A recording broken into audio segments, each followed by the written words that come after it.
Study IQ IAS, अब तैयारी हुई अफोर्डेबल।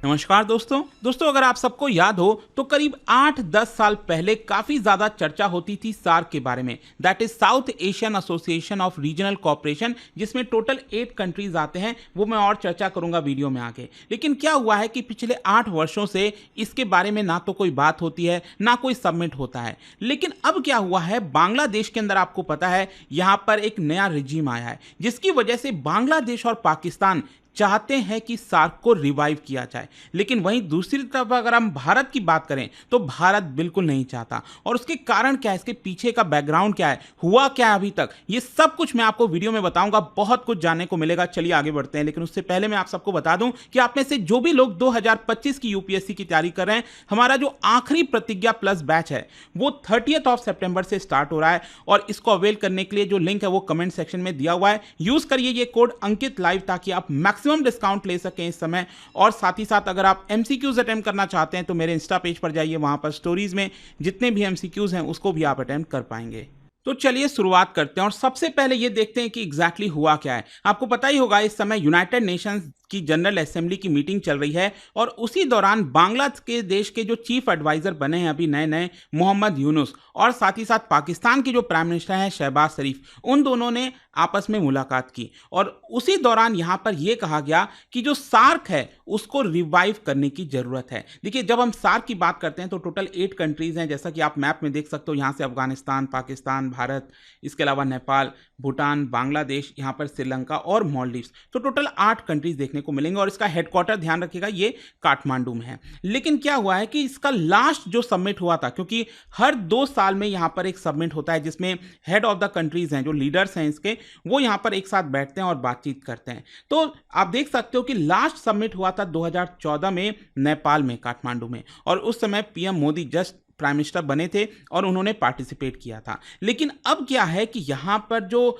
गवर्नमेंट है बांग्लादेश की और जो पाकिस्तान की सरकार है, जहां पर अभी आपको पता ही है दोनों देशों में एंटी इंडिया सेंटीमेंट बढ़ चढ़कर देखने को मिलेगा। वो लोग चाहते हैं कि सार्क को रिवाइव किया जाए। वैसे मैं आपको बता दूं, जैसे ही मोहम्मद यूनुस यहां पर पद पर आए, बांग्लादेश को संभालना स्टार्ट किया अभी जस्ट पिछले महीने अगस्त में, तो उसी समय उन्होंने यहां पर पाकिस्तान के जो हाई कमिश्नर हैं उनसे बातचीत की थी और डिस्कशन में कहा कि हम चाहते हैं कि सार्क को रिवाइव किया जाए। और फाइनली अब जाकर जब शहबाज शरीफ से मुलाकात हुई है मोहम्मद यूनुस की, तो वो यहां पर उन्होंने प्रपोज किया है कि सार्क को रिवाइव किया जाए और इसको सपोर्ट किया गया है शहबाज शरीफ के द्वारा।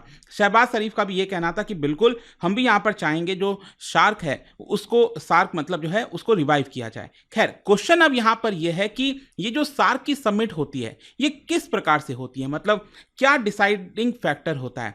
देखो, मैं आपको बोला था पहले कि नेपाल में 2014 में लास्ट सबमिट हुआ था, तो उसके बाद जो चेयरमैनशिप थी वो पाकिस्तान को हैंडओवर की गई थी। और क्योंकि 2016 में जो सबमिट है वो पाकिस्तान में होना था, यहां पर जो चार्टर के रूल्स अगर आप देखोगे तो वो ये कहता है कि यहां पर अगर सार्क की सबमिट होनी है तो सभी देशों को एग्री करना पड़ेगा। सभी देश जब एग्री करेंगे तभी सबमिट हो पाएगा। लेकिन 2016 में क्या होता है, नवंबर 15 से 19 के बीच में सार्क की सबमिट होनी थी इस्लामाबाद में, लेकिन भारत ने मना कर दिया पार्टिसिपेट करने से। अब ऐसे अगर आप देखोगे तो बहुत से लोगों को लगेगा कि यहां पर भारत ने मना क्यों किया, क्या प्रॉब्लम थी, भारत को मना नहीं करना चाहिए। लेकिन इसके पीछे बहुत बड़ी साजिश थी। पीछे अगर आप देखोगे काफी कुछ चल रहा था बैकग्राउंड में। तो क्वेश्चन यही है कि आखिरकार भारत पार्टिसिपेट क्यों नहीं किया।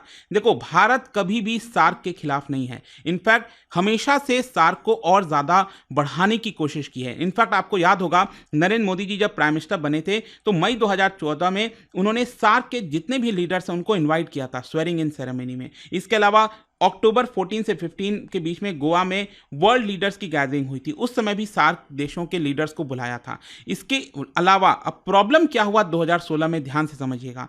2016 में 2 बड़े अटैक हुए थे भारत के ऊपर। आप सबको याद है पठानकोट अटैक जो कि जनवरी में हुआ 2016 में, और उरी अटैक हुआ था सितंबर 2016 में उसी साल। और जो समिट है वो कब होना था, नवंबर में होना था। तो समिट के पहले ही ये 2 बहुत बड़े अटैक हुए थे, जिससे कहीं ना कहीं भारत को बड़ा झटका लगा था। भारत चाह रहा था कि चीजें रिवाइव की जाएं, संबंध अच्छे बनाए जाएं, लेकिन ऐसा हो ना सका। और इसी की वजह से भारत ने इस समिट में पार्टिसिपेट करने से मना कर दिया था। और इसी की वजह से आप देखोगे जैसे ही भारत ने मना किया, अफगानिस्तान, बांग्लादेश, भूटान, इन सब ने भी मना कर दिया था। अफगानिस्तान आपको पता ही उस समय तालिबान नहीं था, मतलब तालिबान पावर में नहीं था। इसके अलावा बांग्लादेश में शेख हसीना की सरकार थी। भूटान आपको पता है भारत का काफ़ी करीबी मित्र है। तो इन सब ने भी मना कर दिया था और मैंने पहले ही बोला कि कोई भी देश अगर मना कर देता है तो समिट नहीं हो पाती। खैर, क्वेश्चन अब यहां पर यह है कि आखिरकार चीजें इतनी खराब कैसे हो गया। मतलब मान लीजिए चलो अटैक हुआ, हम सबको पता है कि पाकिस्तान बार बार अटैक करता रहता है, लेकिन प्रॉब्लम क्या था उसके पीछे, ये आपको समझने की जरूरत है। देखो, जनवरी 2016 में जो पठान एयर बेस पर अटैक किया गया था वो पाकिस्तानी टेररिस्ट ने किया था, ये हम सब जानते हैं। कई सारे एविडेंस भी सामने आए हैं और इसकी वजह से आप समझिए हमारे 7 जवान वीर गति को प्राप्त हुए थे, बहुत से लोग इंजर्ड भी हुए थे। लेकिन अल्टीमेटली देखो, यहां पर भारत ने भी एक बेनिफिट ऑफ डाउट दिया। उस समय प्राइम मिनिस्टर नरेंद्र मोदी जी, उन्होंने सोचा कि चलो एक यहां पर चांस देते हैं पाकिस्तान को, अगर ये अटैक हुआ है तो पाकिस्तान के ही लोगों को जबकि इन्वाइट किया, जबकि बहुत ज्यादा क्रिटिसिज्म सहना पड़ा था पीएम मोदी को, लेकिन उन्होंने कहा कि ठीक है, हम आपको एविडेंस प्रोवाइड करेंगे, आप टेररिस्ट के खिलाफ एक्शन लीजिए। और देखिए यहां पर 5 मेंबर की ज्वाइंट इन्वेस्टिगेशन टीम ये भारत पहुंची 27 मार्च से 1 अप्रैल के बीच में, ताकि यहां पर भारत एविडेंस वगैरह दे सके और इस एयर बेस पर यहां पर जो भी कुछ हुआ था उसको भी दिखा सके कि देखिए यहां पर कितना गलत हुआ है। यहां पर इनफैक्ट मैं आपको बता दूं, एनआईए ने एविडेंस भी दिया था अलग अलग इंडिविजुअल्स के खिलाफ जो मेंबर्स हैं जैश ए मोहम्मद के। इसके अलावा यहां पर बताया जा रहा है कि बहुत सारे गाइडेड जो फैसिलिटेटर्स थे पठान को अटैक में जो शामिल थे, उन सबका एविडेंस एनआईए के द्वारा दिया गया था। इनफैक्ट अगर आप एनआईए की चार्जशीट देखोगे तो उसमें भी लिखा हुआ है कि ये जो पूरा अटैक का प्लानिंग किया गया था वो अप्रैल 2014 में हुआ था पाकिस्तान के सियालकोट में, और यहां पर जो जैश ए मोहम्मद का ऑपरेटिव है शाहिद लतीफ, उसके अंडर में ये पूरा प्लानिंग की गई थी, ये एनआईए ने चार्जशीट में कहा। लेकिन क्या होता है कि देखो, हमने मौका दिया पाकिस्तान को कि वो अपनी गलती सुधारे, उल्टा क्या होता है कि जब ये इन्वेस्टिगेशन टीम जो पाकिस्तान से आई थी वो वापस लौटी पाकिस्तान में, उन्होंने कोई कार्रवाई नहीं की। इनफैक्ट पाकिस्तान के मीडिया में चलने लग गया कि इंडियन अथॉरिटीज़ ने 3 दिन का ड्रामा किया है, यहाँ पर वर्ल्ड कम्युनिटी में अपना अटेंशन पाने के लिए इस तरह की चीज़ें की गई हैं, ये एक तरह से प्रोपेगेंडा के तहत किया जा रहा है, इस तरह की बातें कहने लगे। ऑब्वियस सी बात है, भारत को काफ़ी ज़्यादा दुख हुआ इस चीज़ का। लेकिन यहाँ पर एक और बड़ा अटैक होता है सितंबर 18 को, आप देख सकते हो, हम सबको याद होगा उरी अटैक। इसमें करीब हमारे 19 इंडियन सोल्जर्स जो हैं वीर गति को प्राप्त हुए। और ऑब्वियस सी बात है, हम सबको पता है उरी अटैक के बाद हमने सर्जिकल स्ट्राइक भी किया। तो इन सारे सिनेरियोज में हमने साफ साफ कह दिया कि देखिए जो टेरर और टॉक है वो एक साथ नहीं चल सकते। तो 2016 आते आते आई होप आपको समझ में आ गया होगा कि संबंध कितने ज्यादा खराब हो चुके थे। लेकिन यहां पर आपको याद होगा 2019 में पुलवामा अटैक, ये तो मुझे नहीं लगता कि कभी कोई भूल भी पाएगा। जिस तरह का अटैक था, करीब जो सीआरपीएफ पर्सनल का जो पूरा व्हीकल था, कॉन्वॉय था, वो गुजर रहा था जम्मू श्रीनगर नेशनल हाईवे से पठानकोट, जो पुलवामा डिस्ट्रिक्ट है वहाँ पर।